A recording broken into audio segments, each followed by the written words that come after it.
Welcome to the Music Reel. I'm your host, Nichola Burton, and today my guest is Scott Hutchinson.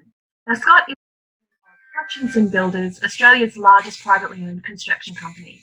And they were also the 2019 Queensland Community Foundation Corporate Philanthropist of the Year. And at the 14th annual Lord Mayor of Brisbane's Business Awards last October, Scott was awarded a Special Achievement Award, and this was for keeping Brisbane's music scene thriving. And this is thanks to his advocacy and his investment in venues like the Triffid and the Fortitude Music Hall. And it would have been impossible for me to speak about the music industry at this time in history without acknowledging a man whose legacy has literally changed the face of the Brisbane music industry. Scott, thanks for joining me today. How are you going? Oh, going very well. I'm a little bit croaky, but I haven't got COVID. That's good. Both of us are the same. We sound very sexy today, unfortunately. All right. So, look, it's been said that a city's architecture is a space to hold a dream alive, and a city's arts and music provides the medium to express that dream. Scott, your vision and your investment has created the space for Queenslanders to gather together and enjoy fantastic music shows at the Fortitude Music Hall. Can you tell me a little bit about how that vision came about for you? Oh, the inspiration or the necessity for this came when Brisbane lost Festival Hall. They knocked it down and put home units on it, and I went to buy it thinking it'd go for $6 million, which would make it work for music, and it went for 14. And Oh, it dawned on me that inner city music venues are not going to stack up financially, and all around the world, music venues in the inner cities, even New York, are getting knocked down that's and right.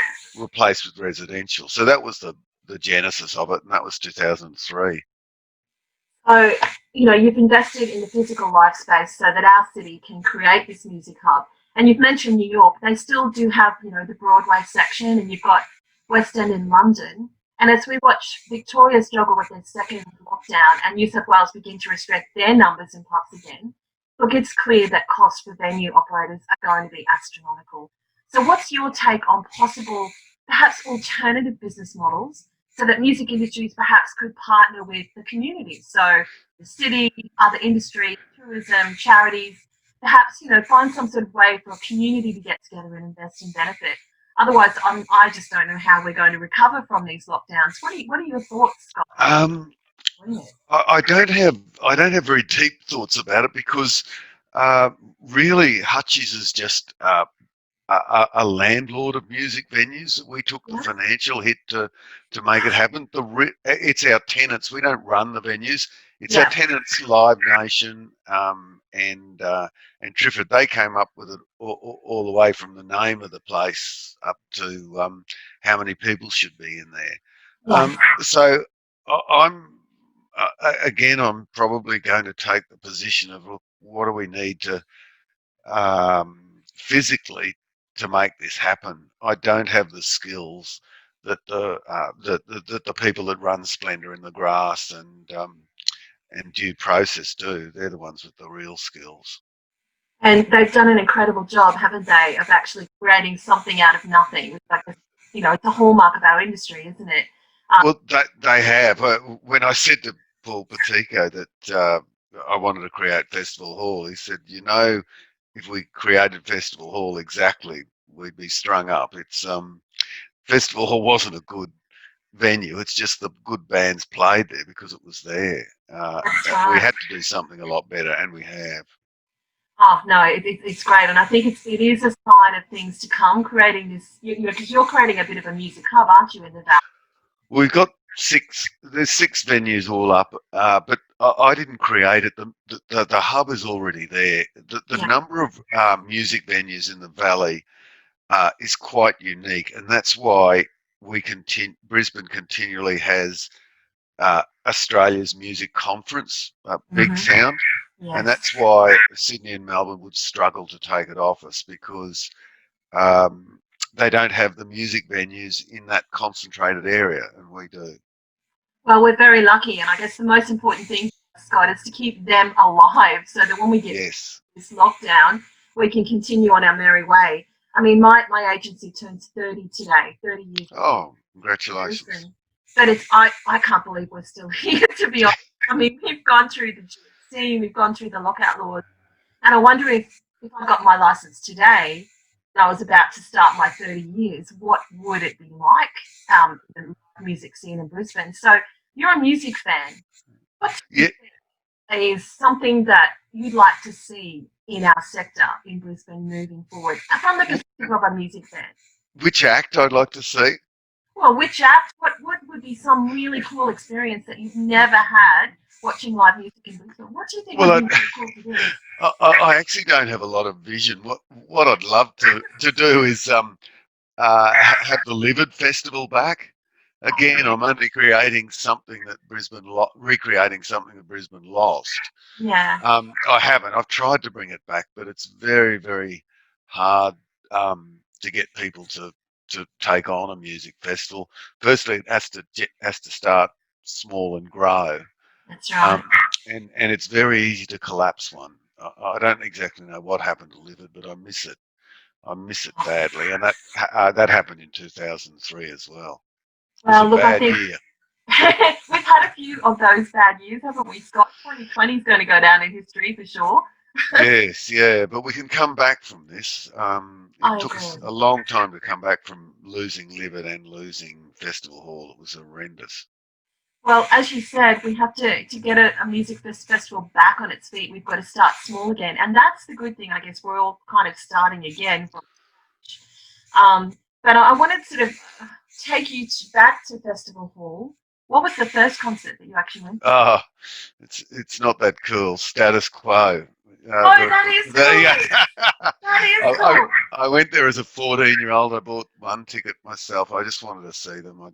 I didn't want to pester my friends about it, and I went and saw them. Now they're most famous for Down Prices Are Down, the Coles ad. So it doesn't matter. It's paying the bills. It's fine. I guess the question is really, how did you feel the first time you were there? Oh, like I discovered the lost ark. You know, it was wonderful. Exactly.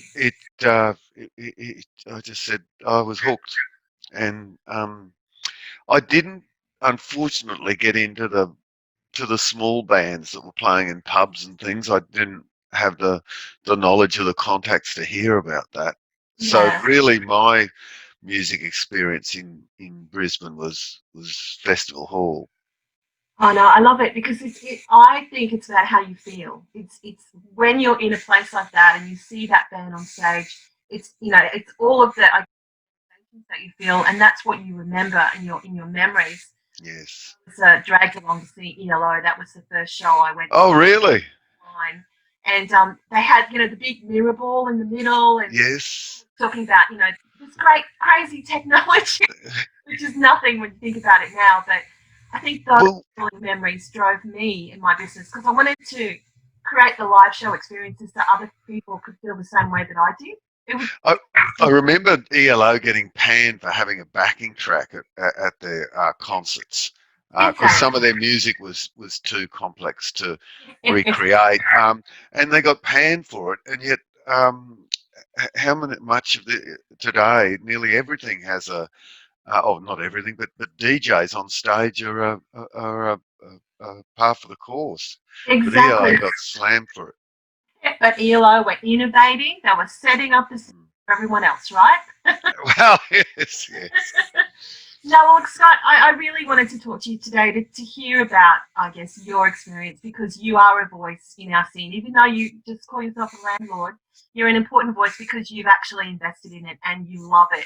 And that's what we need, I think, to recover. We need people to invest in going out again and to really love that feeling when we can actually have live shows, to feel it and feel that excitement, as we were talking about what it was like for us when we were in festival halls. So, go on. There's a really good sign is that even now when they shouldn't be, the valley is packed and there's a festival atmosphere, even in the mall where nothing's going on. How good is that? Yeah, it is good. They are I went out on a Friday night just to have a look, and it was pretty wild. The weekend before last, and then my son, who lives in Macquarters, said, "Dad, every Saturday and Friday, the mall, people are dancing in the mall." And I thought, "Oh, that's wonderful."